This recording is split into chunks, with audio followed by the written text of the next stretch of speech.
What up, YouTube? So today is going to be part 7 of the Toyota mr2 k20 Z1 bar swap, and you're probably wondering what's going on with this car. So the motor is back out. This is the third time I've actually taken the motor out.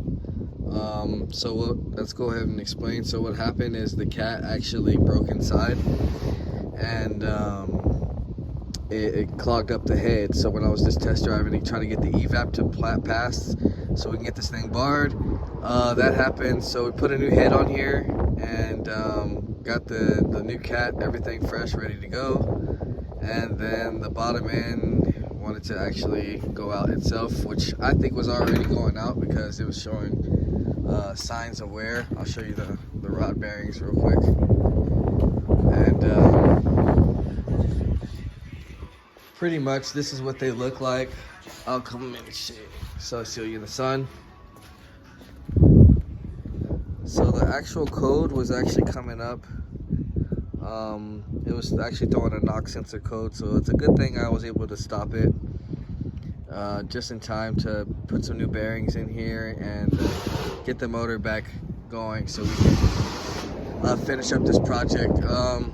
So right now I'm gonna get to the engine part. We're gonna take the motor inside and start taking the rest of the motor apart and start getting these new, we got the new pistons we gotta drop in. We're gonna drop some scat rods and get some ITR pistons in here, so we'll have a little bit more horsepower, a lot stronger engine. We're also gonna be throwing some ARP studs in here, so I'm gonna go ahead and start getting all this prep ready, and then we'll come back and start knocking that out real fast. All right, guys, so we're back now, and we got the k20 Z1 block here, and it's pretty much ready to start disassembly of the lower girdle so we can get to the crank, and then we can start throwing in our bearings.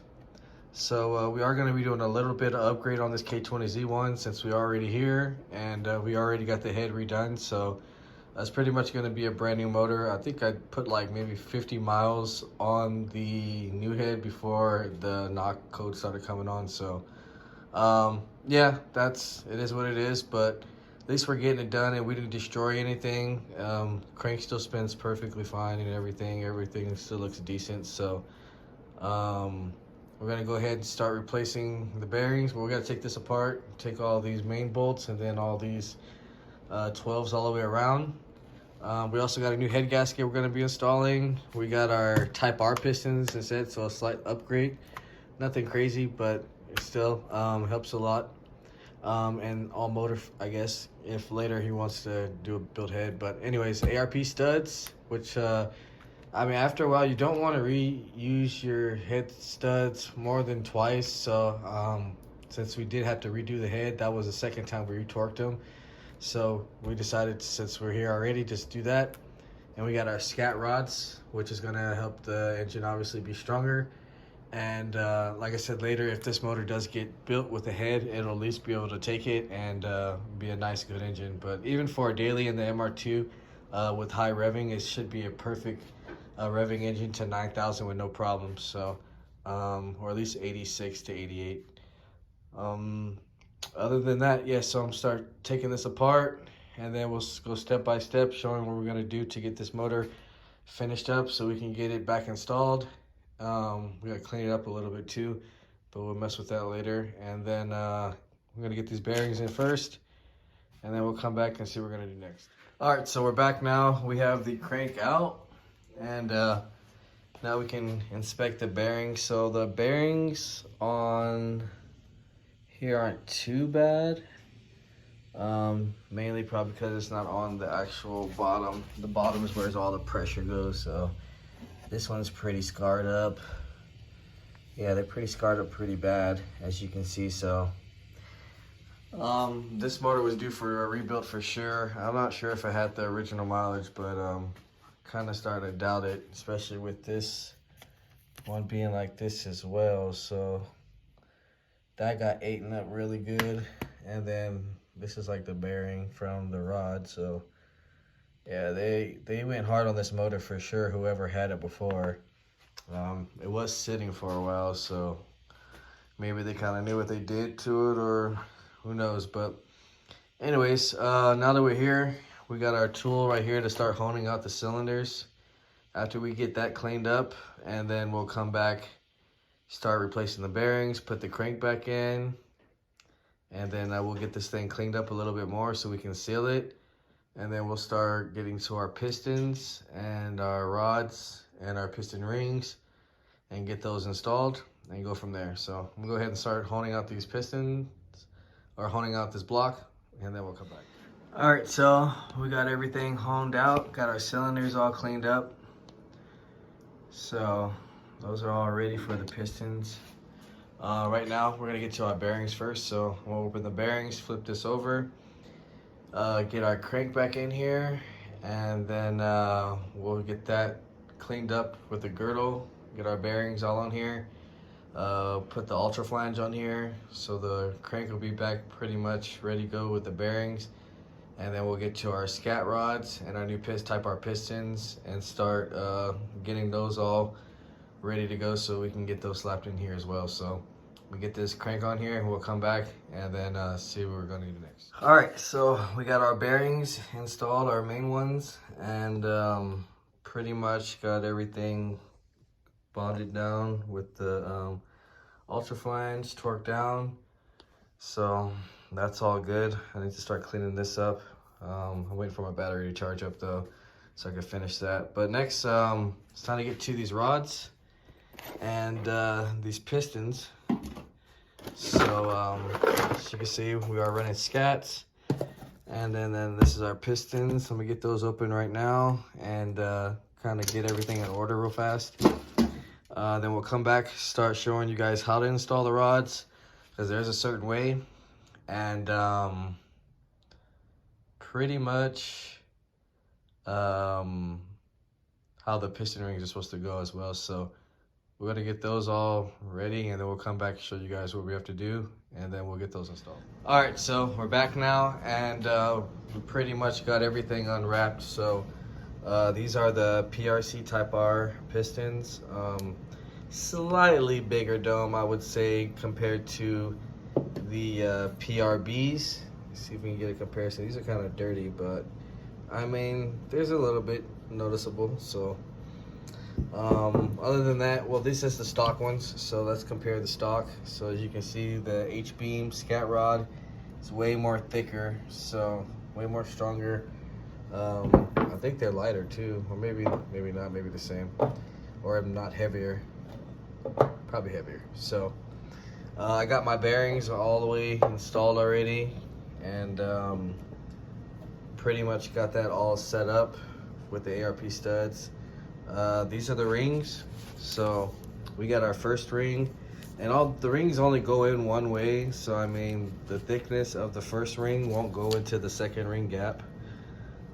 As far as it is, as you can see, like it's a slightly different. So that's one thing when installing the pistons. Well, let's start with the basics. So obviously this is the intake side. So the intake side, you want to go towards the front. That's why I have everything kind of lined up for install as far as the front. And you want to keep everything as far as rod installation. So as you can see, this one has the little groove in it right here on this side. I'm pretty much going to install it the same way as the OEM spec has it. So they have the groove in the back, and the intake side would be like this. So that's why I have it exactly like that. So the groove would be on all the back sides. They all have to be like that. You can't have them switch back and forth or whatever. That's just how they have to be. Other than that, right now I'm gonna go ahead and start on installing the piston pins with the clips that they came with. So we're gonna get some Lucas assembly on the piston pin, get those installed, and then we're gonna go ahead and install the rings as well. Now on the rings, there's a top and bottom as well. So let's see if you can see it. Okay, here it is right here. Can't really see it because it's off. Probably show you when you guys, oh, there it is right there. So there's lettering when it's the top. So you want to make sure you place the ring on top as well. I'm pretty sure the first top two are like that. I believe the last bottom two, I don't think the sweeper rings, I don't think they have those, but the top two for sure. So, and then we got to go over our gap. Everybody has a different gap to how they're going to use it. I'm pretty much going to keep it as stock as possible.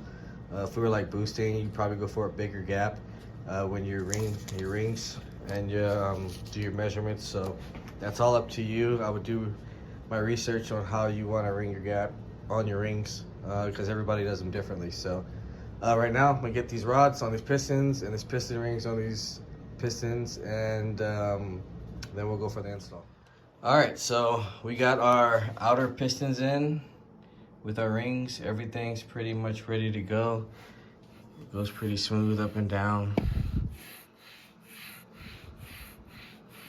So yeah, next two will be the center ones, and we get the pistons and rings all going, and then we'll slap those two, torque those down, and then we'll go to the ARP sets, get those installed, and then I believe we can bring the head over here, clean that up a little bit, make sure it's all good, put the head gasket on here, torque that down, and then we can start doing with the camshafts, valve train, and timing and all that stuff. So yeah, we're pretty much almost there with the block. Let's go ahead and finish these two pistons off and we'll come back. All right, so we're back. We got our pistons all in, ready to go. The block actually spins really good right now. Obviously it's gonna have to get some breaking in time, but so let's show you guys a little bit. Maybe you guys can see the difference now as far as the dome compared to a PRB. So yeah, it is a slight,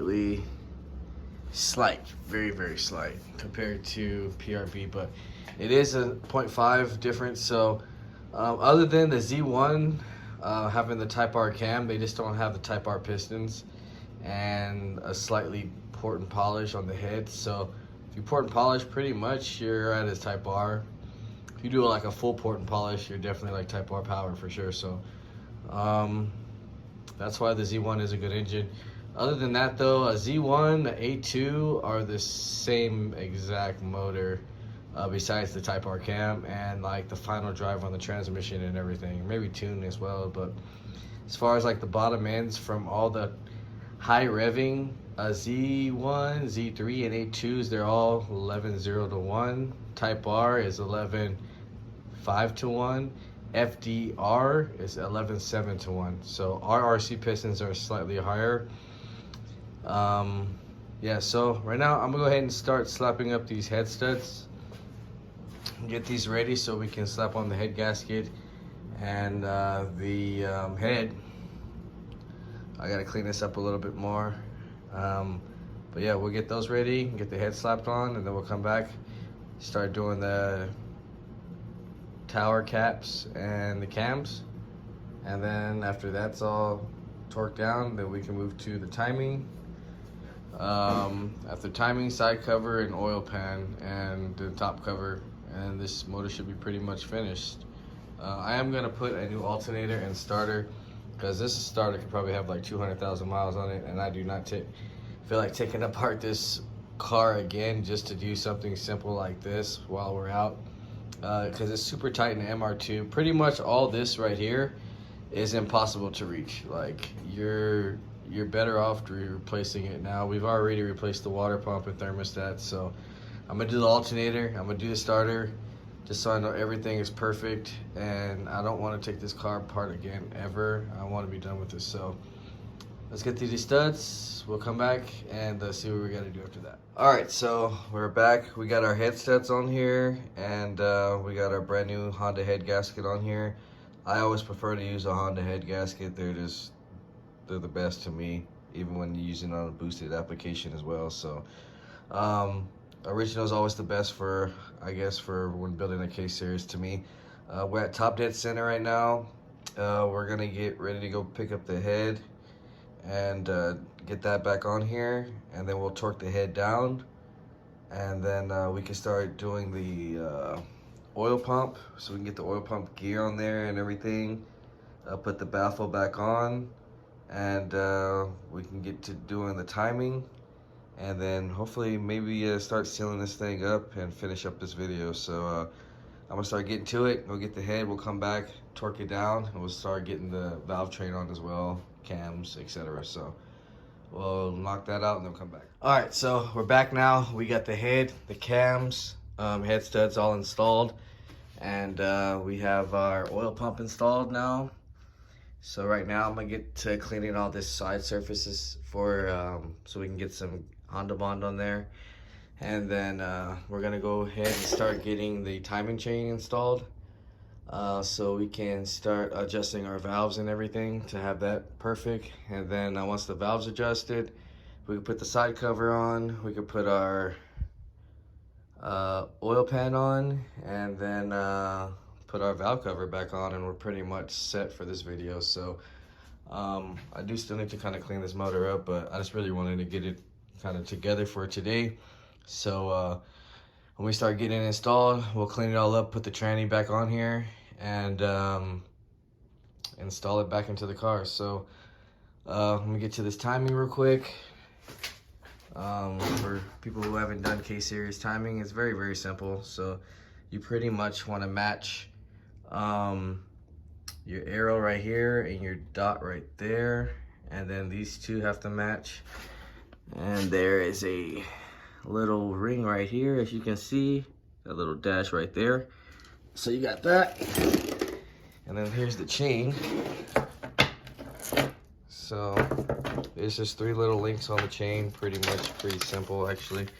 So you got these 2 links right here and the 3rd link. So those 2 are going to be on the top. This one will be on that last dash that I showed you. So I'll go ahead and install it real quick and then show you guys exactly what I'm talking about. All right, so we're back now, and I can show you the timing mark. So see how this is a gold one. It's on the mark right there, and then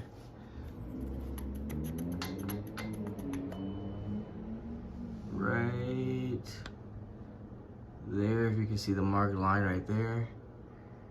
So yeah, pretty much. So make sure this is on the outside. It doesn't go on the outside of the cover, but this is for your crank position sensor. So if this is not on here and you have a check engine light for that, that could possibly be it. I know most people, when they're doing timing chains and like 50 degrees or whatever, they forget to put that on. So yeah, I've been cleaning this up as well. I'm gonna go ahead and put some Honda Bond on here and start getting the cover on here, and then we'll start adjusting the valves and put the oil pan back on here, seal that up. Hopefully I have enough, and then we'll put the valve cover on, and that's pretty much it gonna be for this video. So I'm gonna go ahead and start sealing it up, and then we'll come back, and then I'll pretty much end the video. All right, so we're basically already done except for adjusting the valves. I got the oil pan on here as well. I got my sensor in here, all the side cover is all done. Got the crank pulley on here. Oil cooler is done. I'm gonna have to replace this. This one actually has a crack in it, so that's no good, and I might as well replace this one since it's probably just as old. Yeah, so pretty much to adjust valves, I'll give you guys an example. So we are at TDC, which is top dead center. Top dead center is the first valve right here. So this is the first cylinder right here. So it goes 1, 3, and it goes 4, 2. So you do quarter turns. So the next quarter turn would be 3. So that would be this one right here. So we would adjust these 2. We'd be open to adjust these 2. The next quarter turn would be this one, number 4, and then it will come back to number 2 on the final quarter turn.